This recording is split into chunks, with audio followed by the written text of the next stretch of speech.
في فرضية الحج وفضائل الحج في الوعظ والإرشاد. الحمد لله وكفى، والصلاة والسلام على خاتم الأنبياء سيدنا وحبيبنا محمد المصطفى وعلى آله المجتبى وأصحابه النجبى. اللهم صل على سيدنا محمد النبي الأمي الهاشمي وعلى آله وأصحابه نجوم الهدى. أما بعد، فقد قال الله تبارك وتعالى في القرآن المجيد والفرقان الحميد: أعوذ بالله من الشيطان الرجيم. بسم الله الرحمن الرحيم.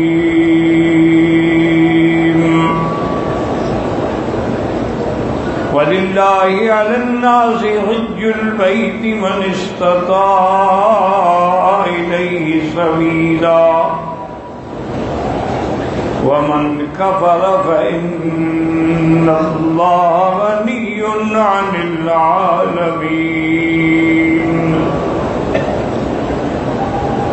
قال النبي صلى الله عليه وسلم: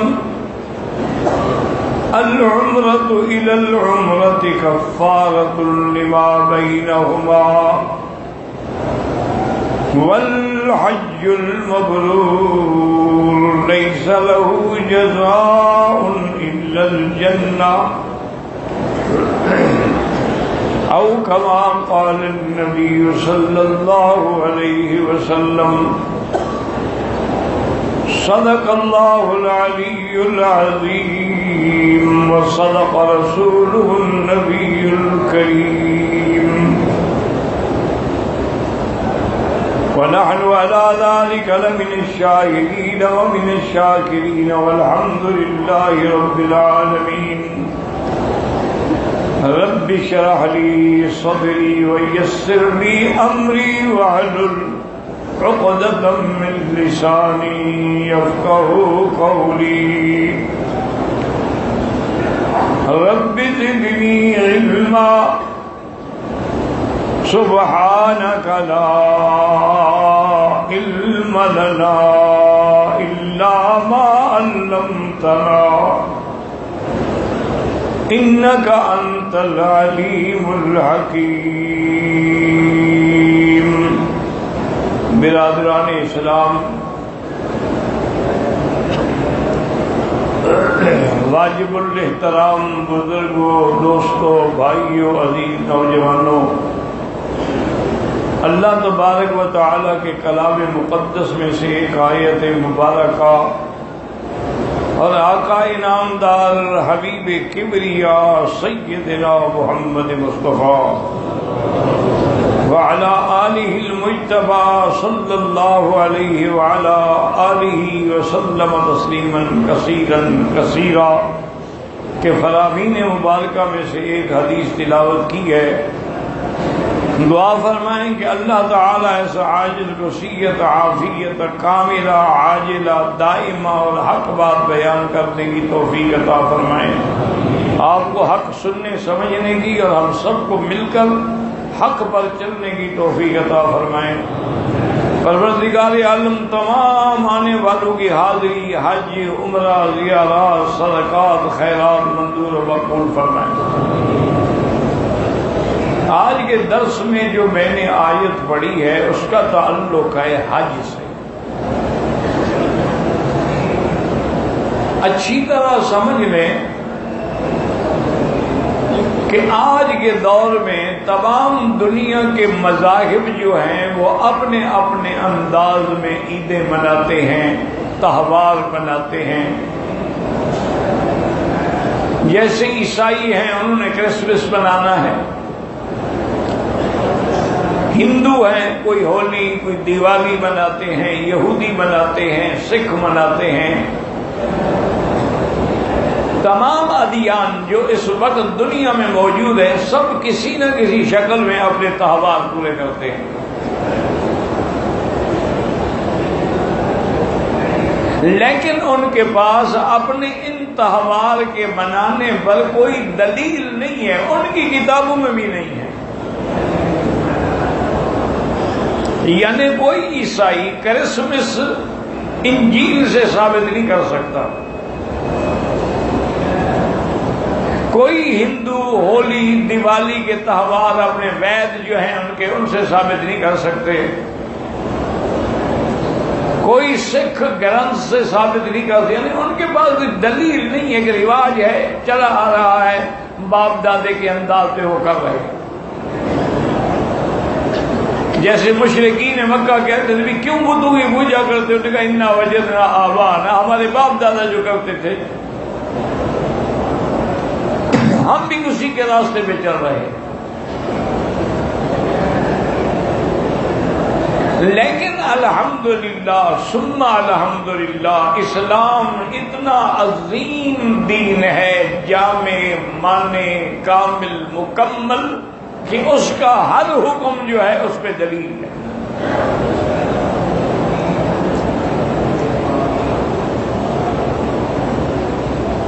اب آپ دیکھیں کہ آپ نماز پڑھتے ہیں، دلیل ہے کہ نہیں کہ اقیموا الصلاۃ، اقم الصلاۃ، یقیمون الصلاۃ۔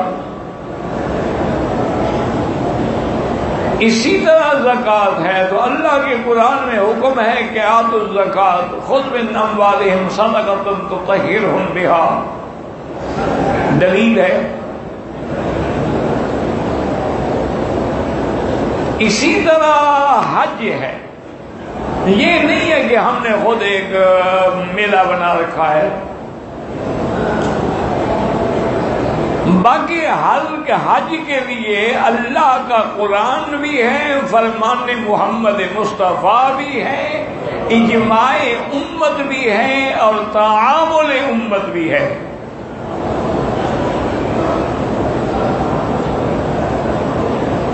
اور پھر حج کے ہر عمل پر اللہ کے قرآن میں اور حدیث مبارک میں دلیل ہے۔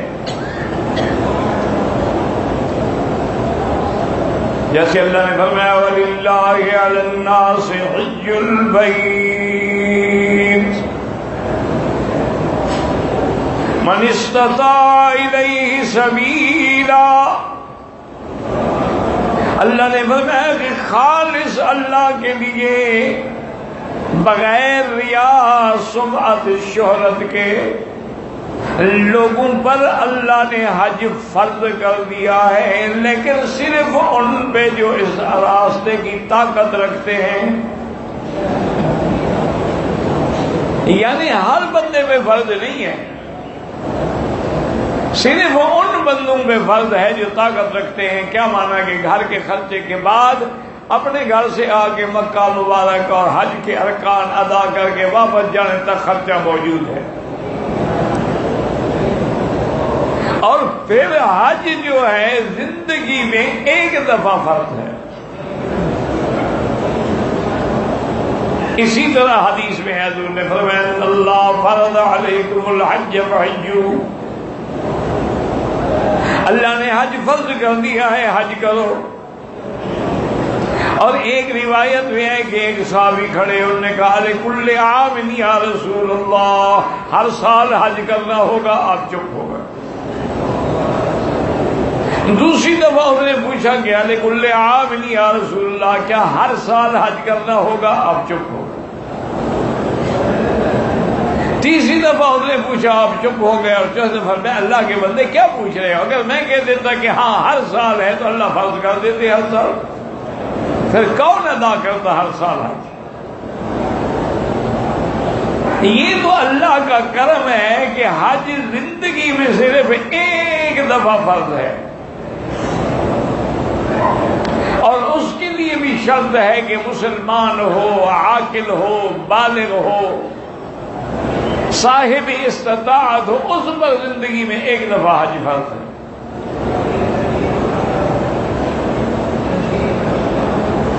اور یہ بھی بتلا دیا کہ حج کہاں گیا، فرمایا حج البیت، اس گھر کا حج ہے، اللہ کے کعبے میں آنا ہے۔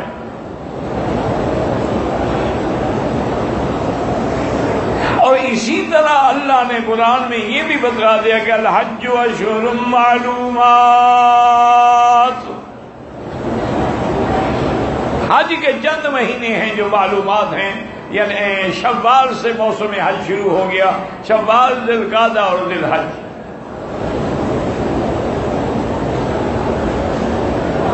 اب یہ بھی ہمیں پتہ لگ گیا کہ حج کے مہینے ہیں،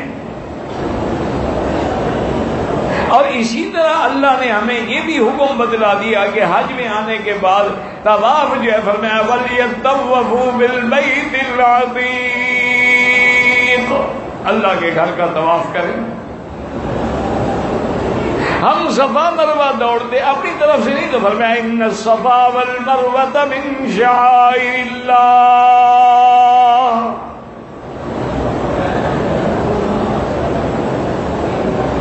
اسی لیے میرے آقا نے جب صفا کی طرف جانے لگے فرمایا ابدأ کما بدأ بہ اللہ، جیسے کہ اللہ نے حکم دیا ہے۔ ان الصفا والمروہ من شعائر اللہ، یہ بھی بتلا دیا کہ ابتدا صفا سے ہوگی اور ختم مروہ پہ ہوگی۔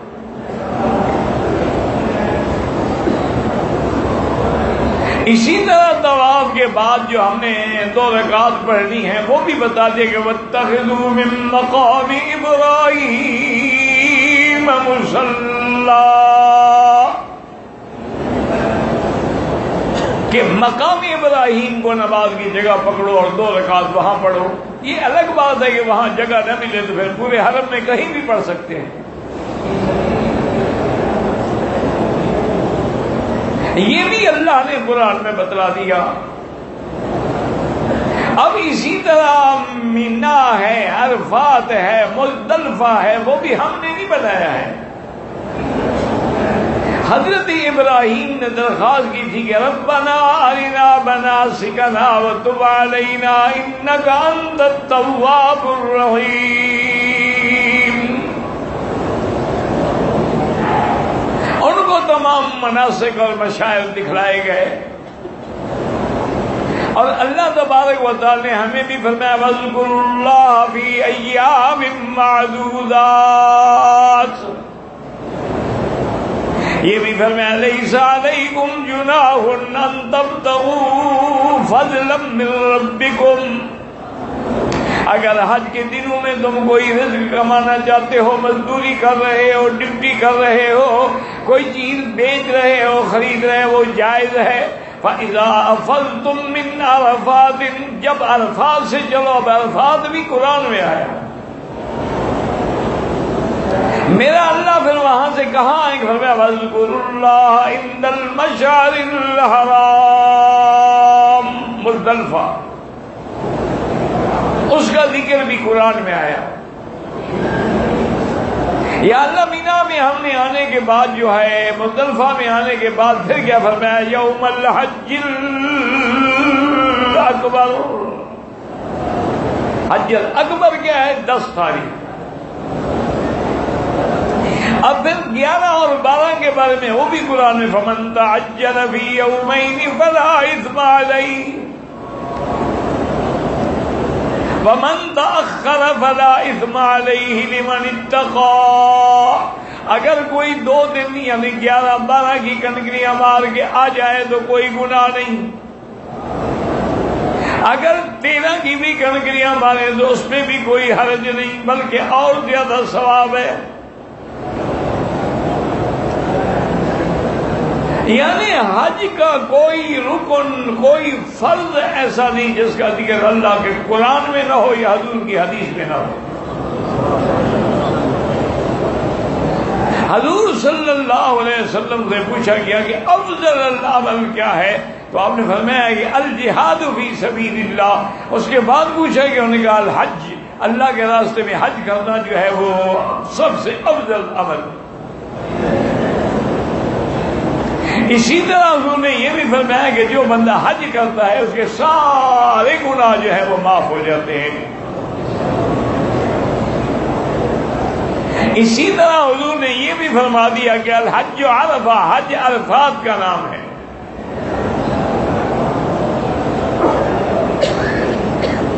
اسی طرح حضور پاک نے یہ بھی فرما دیا ہے کہ حج جو ہے اس کے ارکان کیا ہیں، واجبات کیا ہیں، سنن کیا ہیں، مستحبات کیا ہیں۔ یعنی الحمدللہ حاجی و مبارک ہو، تمہارے حج کے فریضے میں ہر حکم پہ اللہ کے قرآن کا حکم ہے یا مدنی مصطفیٰ کا فرمان۔ یہ کوئی دنیا کا مذہب مقابلہ نہیں کر سکتا، کوئی ان کے پاس دلیل نہیں۔ اور ساتھ یہ بھی بتلا دیا ہے کہ حج تو اللہ نے فرض کیا ہے، اور اسباب کی حد تک اللہ نے جب اللہ کا گھر بن گیا تو اب حضرت ابراہیم کو حکم دیا کہ لوگوں کو بلاؤ حج کے لیے، اعلان کرو کہ اللہ کا گھر بن گیا ہے، لوگوں حج کے لیے آؤ۔ ابراہیم الخلیل نے عرض کیا کہ یا اللہ میری آواز کون سنے گا، میں اونچی سے اونچی جگہ پہ بھی کھڑا ہو جاؤں تو یہ مکے والے بھی میری آواز نہیں سن سکتے۔ اللہ نے فرمایا خلیل میں نے حکم دیا ہے، آواز دینا تیرا کام ہے، پہنچانا میرا کام ہے۔ یہ بھی قرآن میں آیا وَأَذِّن بِالنَّاسِ بِالْحَجِّ يَأْتُوكَ رِجَالًا وَعَلَىٰ كُلِّ ضَامِرٍ يَأْتِينَ مِنْ كُلِّ فَجٍّ عَمِيقٍ۔ ابراہیم اذان اعلان کرو، اور تمہارے اعلان پر لوگ ساری دنیا سے اقطار عالم سے دوڑے آئیں گے، اونٹوں پہ بھی آئیں گے، پیدل بھی آئیں گے۔ حتیٰ کہ بعض روایات میں ہیں اللہ نے ابراہیم کی آواز کو مشارق الارض و مغاربہا، دنیا میں جتنی مخلوق ہے سب تک پہنچایا، حتیٰ کہ کوئی بچہ ماں کے پیٹ میں تھا اس کو بھی اللہ نے سنوا دیا۔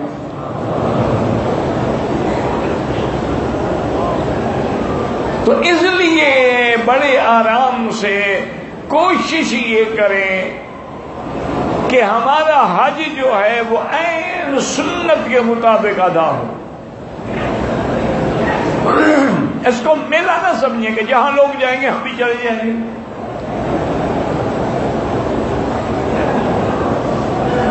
سب سے پہلا کام تو یہ کریں کہ جن کو بھی اللہ توفیق دے 2 رکعت نماز پڑھ کے دن میں رات میں گھر میں حرم میں ہوٹل میں توبہ کریں اپنے سارے گناہوں سے، تاکہ توبہ کرنے سے اللہ سارے گناہ معاف کر دیتے ہیں۔ اور خود حکم دیتے ہیں کہ توبوا الی اللہ، لوٹ آؤ میری طرف، انیبوا الی ربکم، اپنے رب کی طرف آؤ۔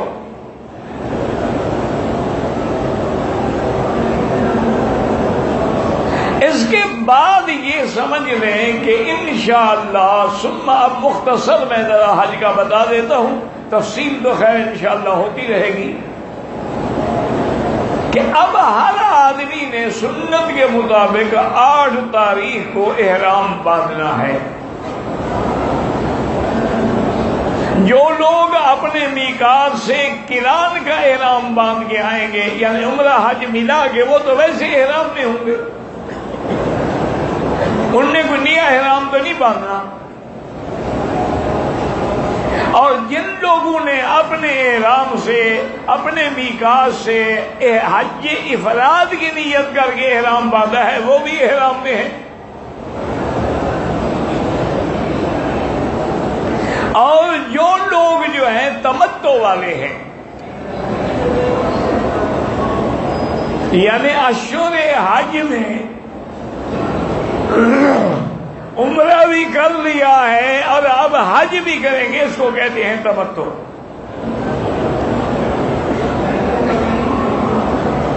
اصل عمرہ وہی ہوتا ہے جو تم نے اپنے وطن سے آ کے کیا ہے.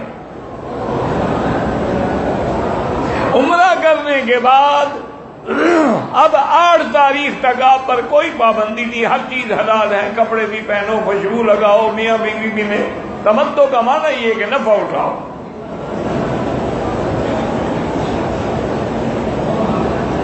تو اب تمتع والے ہیں یا مکے والے ہیں یا جدے، یعنی جو بھی میقات کے اندر ہیں، سب 8 تاریخ کو احرام باندھیں. اور احرام کا طریقہ کیا ہے کہ غسل کریں. غسل کرنے کے بعد اپنے بدن پہ خوشبو لگائیں، کپڑے کو نہ لگائیں.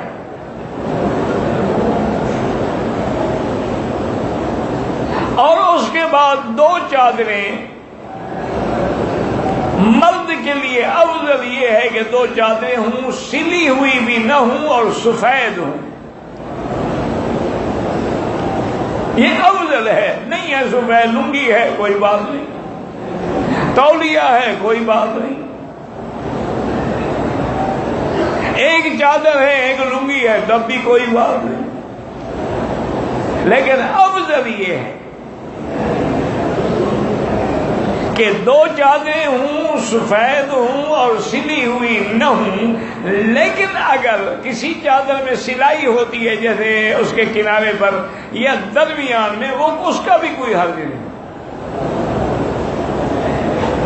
احرام میں سلا ہوا کپڑا پہننا منع ہے. کیا معنی؟ یعنی قمیض نہ پہنے، سلوار نہ پہنے، کوئی جیکٹ نہ پہنے، دستانے نہ پہنے جو سلا ہوا بدن پہ ہے. ایسے اگر چادر میں سلائی ہے، ایک غریب آدمی ہے کچھ نہیں، اس کے بعد یہی قمیض ہے، اس نے قمیض کو یوں کر کے چادر کی طرح کندھے پہ ڈال دیا، ٹھیک ہے، چونکہ اس نے اس کو قمیض کی طرح نہیں پہنا.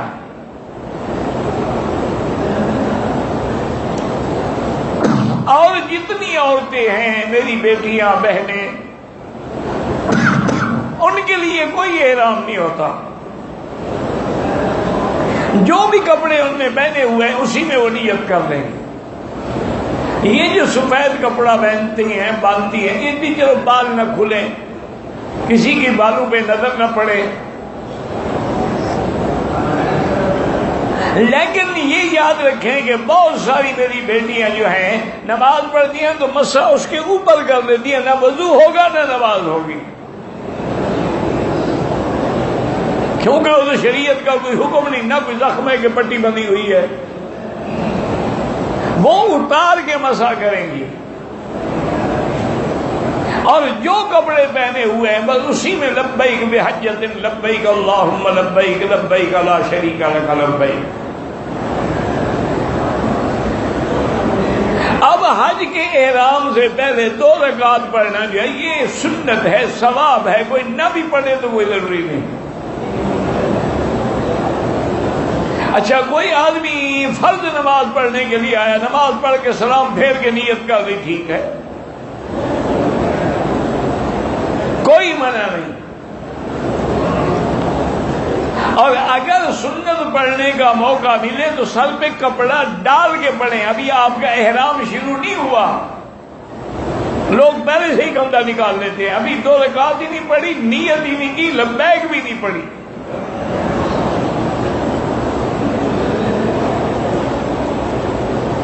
اس کے بعد جو ہے سر سے کپڑا اتار کے کم از کم 3 دفعہ لبیک اللہم لبیک لبیک لا شریک لک لبیک ان الحمد والنعمت لک والملک لا شریک، کم از کم 3 دفعہ مرد زور سے پڑھیں، عورتیں ایسا پڑھیں، لیکن پڑھیں لازماً، مرد بھی اور عورتیں بھی.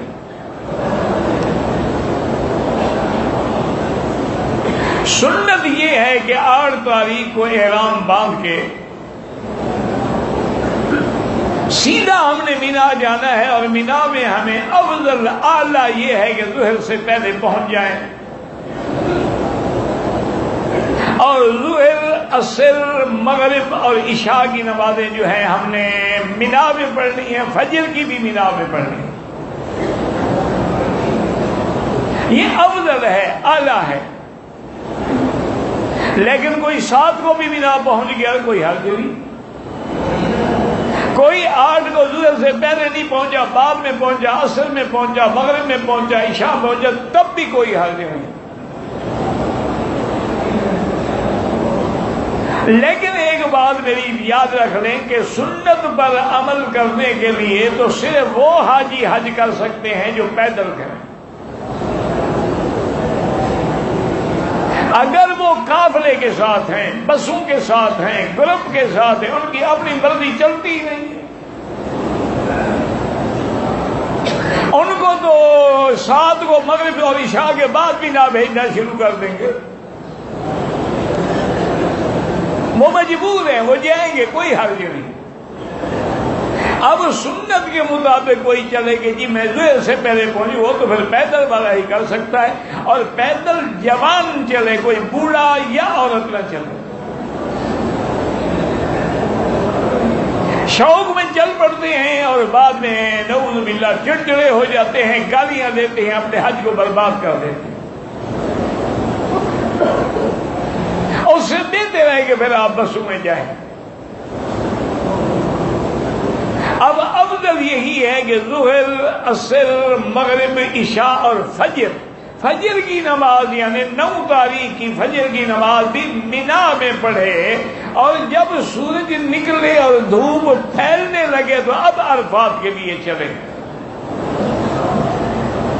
لیکن یہ بھی وہ کر سکتا ہے جو پیدل جائے۔ اگر وہ گروپ کے ساتھ ہے یا بسوں کے ساتھ ہے، وہ بسیں تو انشاءاللہ ان کو فجر کی نماز سے بھی پہلے عرفات پہنچا دیں گے، کیونکہ اگر وہ ایسا نہ کریں تو پھر حاجی پہنچ ہی نہیں سکتا۔ 10-15 لاکھ آدمی کو ٹرین کرانا آسان تو نہیں ہوتی نا۔ بہرحال سنت یہی ہے کہ عرفات میں زوال سے پہلے پہنچ جائے، باقی جس وقت بھی پہنچے انشاءاللہ وہ حاجی ہے۔ زوال کے بعد حج کا وقت شروع ہو جائے گا، یوں سمجھ لیں ظہر کے بعد۔ اب آپ نے 2 نمازیں جو ہیں وہ عرفات میں پڑھنی ہے، ایک ظہر کی اور ایک عصر کی۔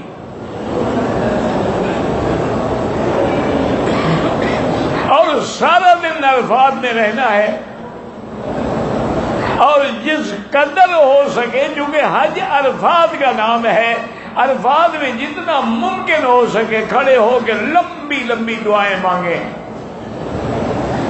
اپنی زبان میں مانگیں، عربی میں مانگیں، اردو میں مانگیں، رو رو کے دعائیں مانگیں، اور بار بار لبیک اللہم لبیک لبیک اللہم لبیک پڑھتے رہیں۔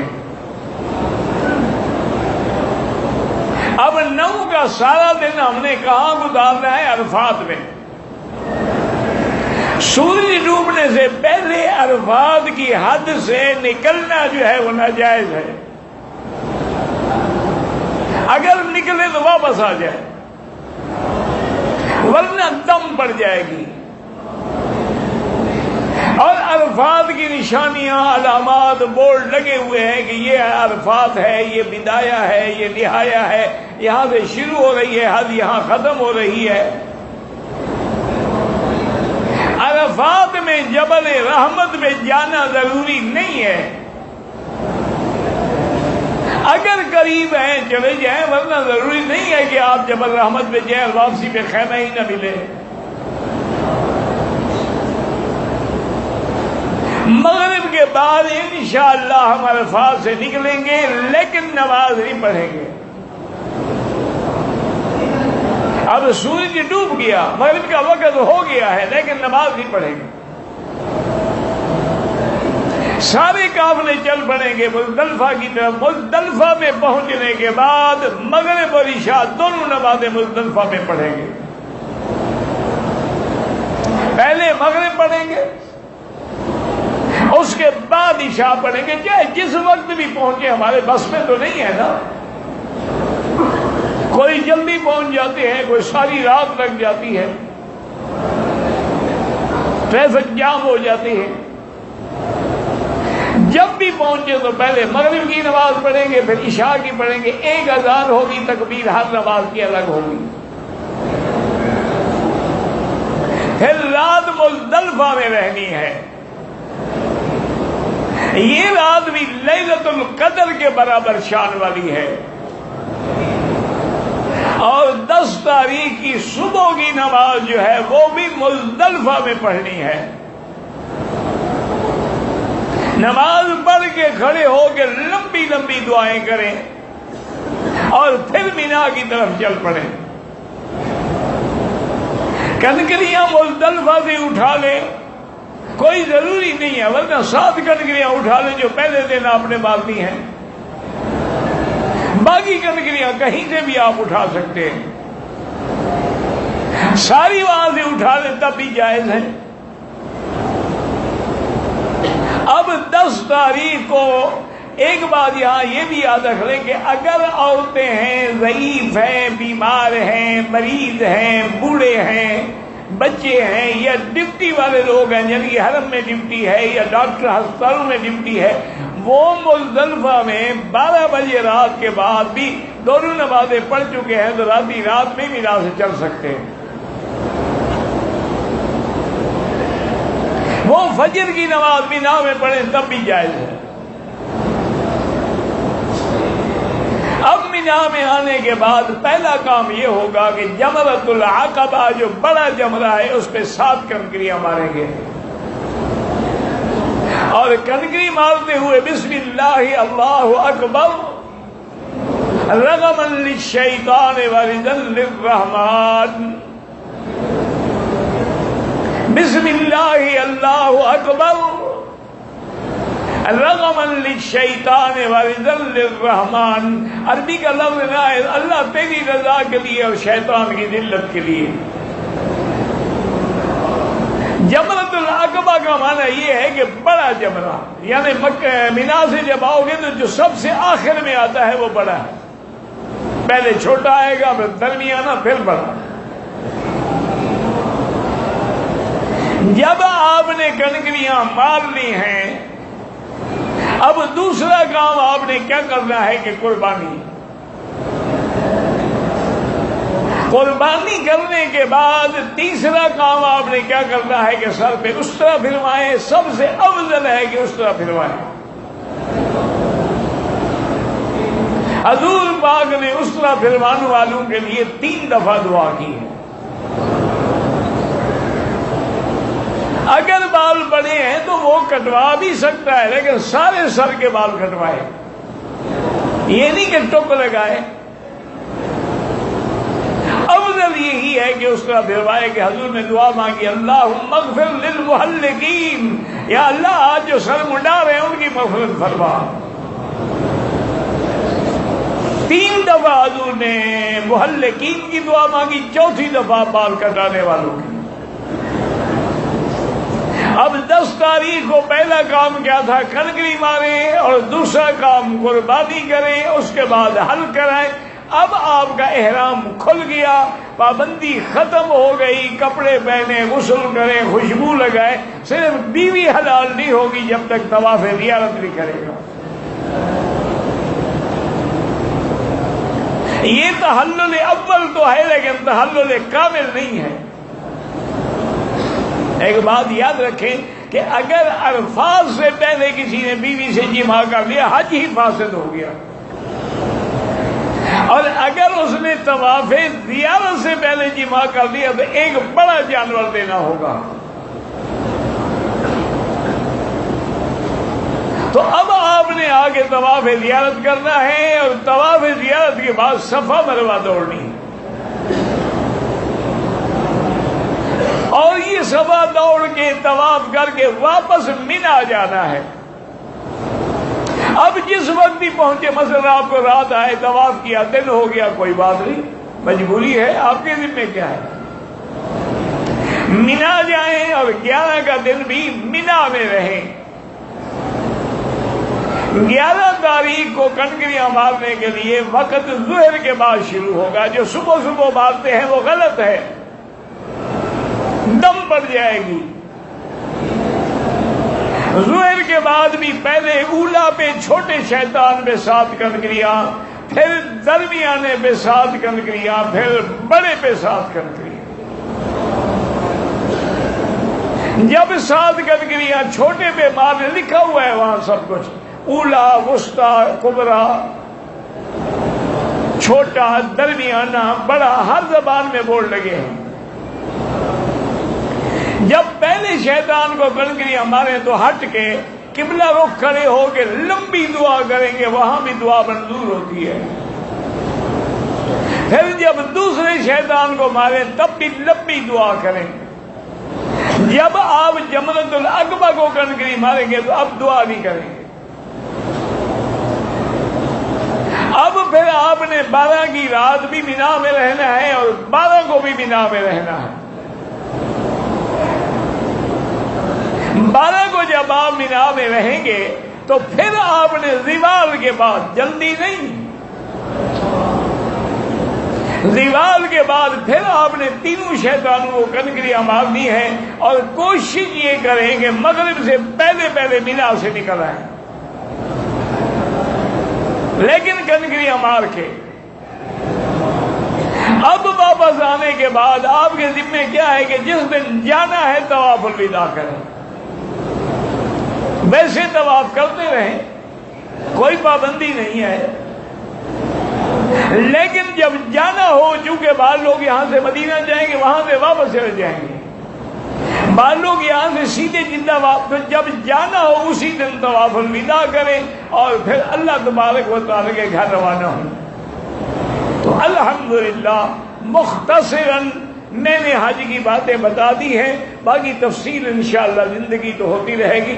اچھا ایک بات سن لیں تمام میرے بزرگ، میرے بھائی، کہ انشاءاللہ کل تو جمعرات ہے، چھٹی ہے، درس نہیں ہوگا، لیکن پرسوں جمعہ کے دن یہاں کے بجائے چھت پہ انتظام کیا ہے۔ انہوں نے کہتے ہیں چونکہ مجمع آپ کا الحمدللہ بڑھ رہا ہے، لوگوں کو بھی تکلیف ہے، لوگ بیٹھ نہیں سکتے، عورتوں کے لیے بھی جگہ نہیں ہے، تو اوپر دونوں انتظام انہوں نے کر دیے ہیں۔ اب دیکھیں نا وہاں تک اب لوگ چلے گئے، اب وہ راستہ بند ہو گیا۔